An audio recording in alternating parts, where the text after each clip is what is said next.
Hello, the purpose of the documentary is to give insight into the issues surrounding the super trawler operating in Australian waters. The documentary will give background information on overfishing and how it has led to several species of fish become either critically endangered or extinct.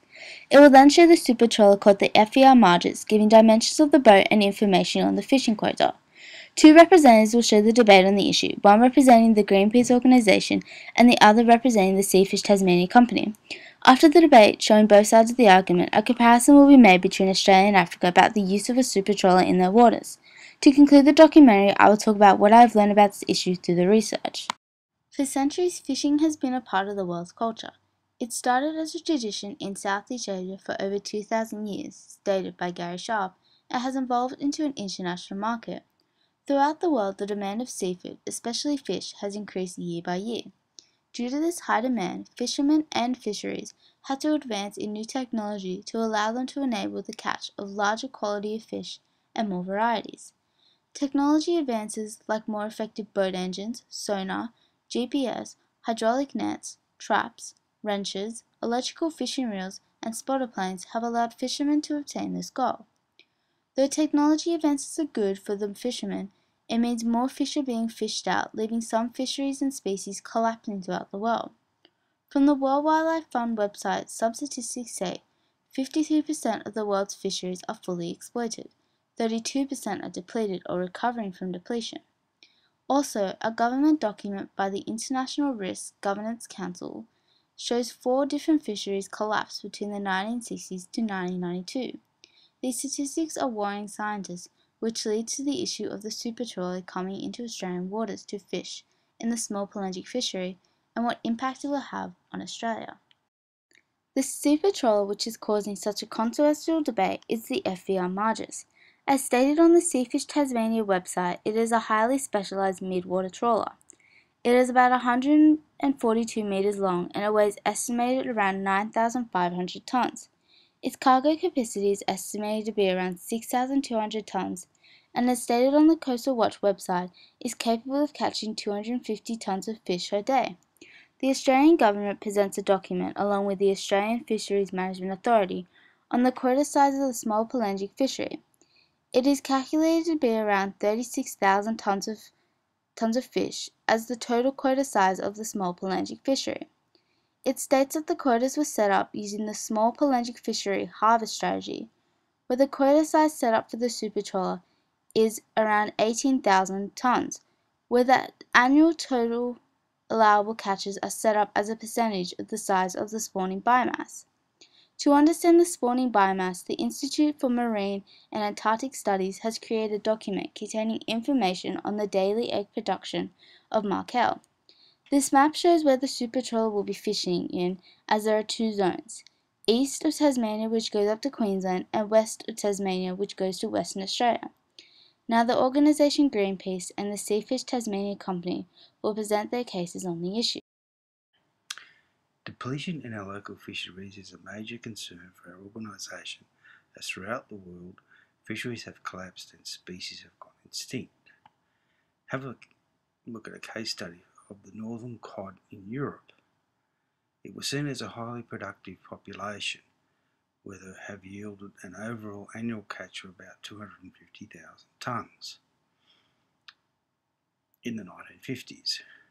Due to having such a high catch, the annual catch of northern cod depleted and led to Canadian Atlantic fisheries to collapse, where it is estimated around 40,000 people lost their jobs.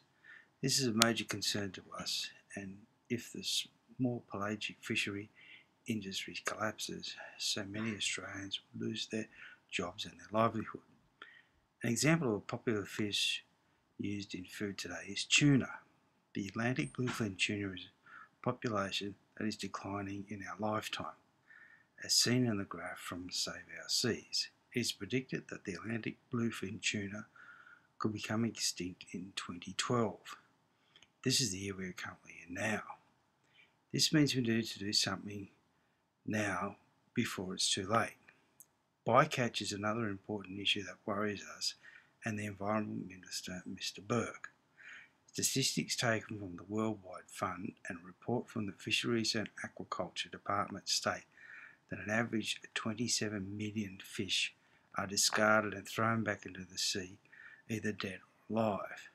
Another website called Bycatch states the percentage of catch outweighs the amount of the target catch. It also gives an example of how in the Gulf of Mexico, for every shrimp caught by nets dragged, over 4 times its weight is bycatch. If we aren't careful with our animals in our waters, many could become extinct due to this super trawler.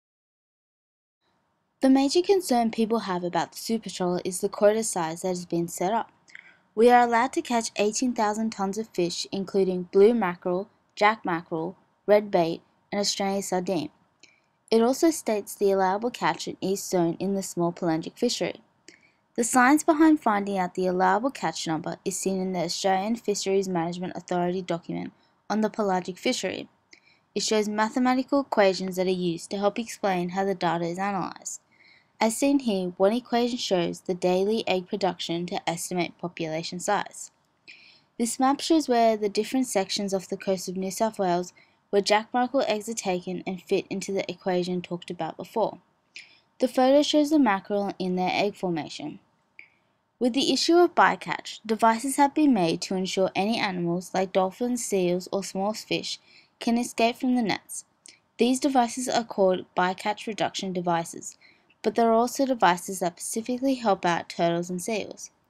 As seen on the Australian Fisheries Management Authority site, it gives a diagram on how they work.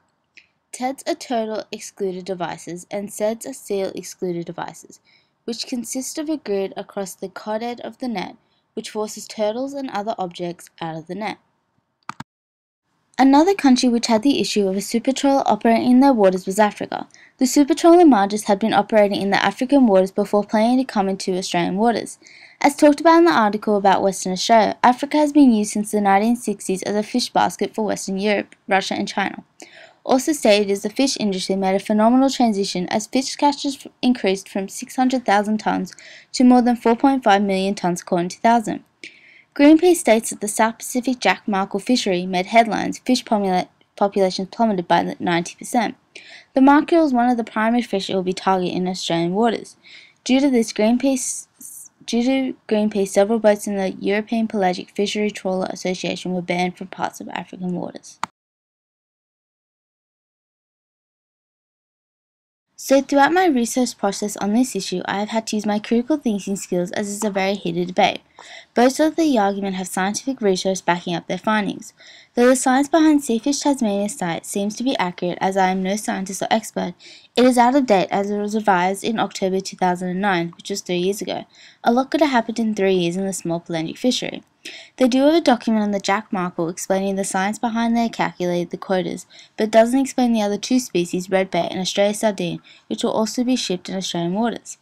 With the points Greenpeace make, it is easy of course to believe them straight away without doing any research behind the matter, but after some research has been done, it did back up some of their claims. One of Greenpeace's biggest concern is the issue of bycatch, but after careful research, the barge does have equipment set up to help remove bycatch, as talked about and shown in the documentary. To decide on which argument of the debate is true, I'll leave you with this. A wise man makes his own decisions, an ignorant man follows the public opinion.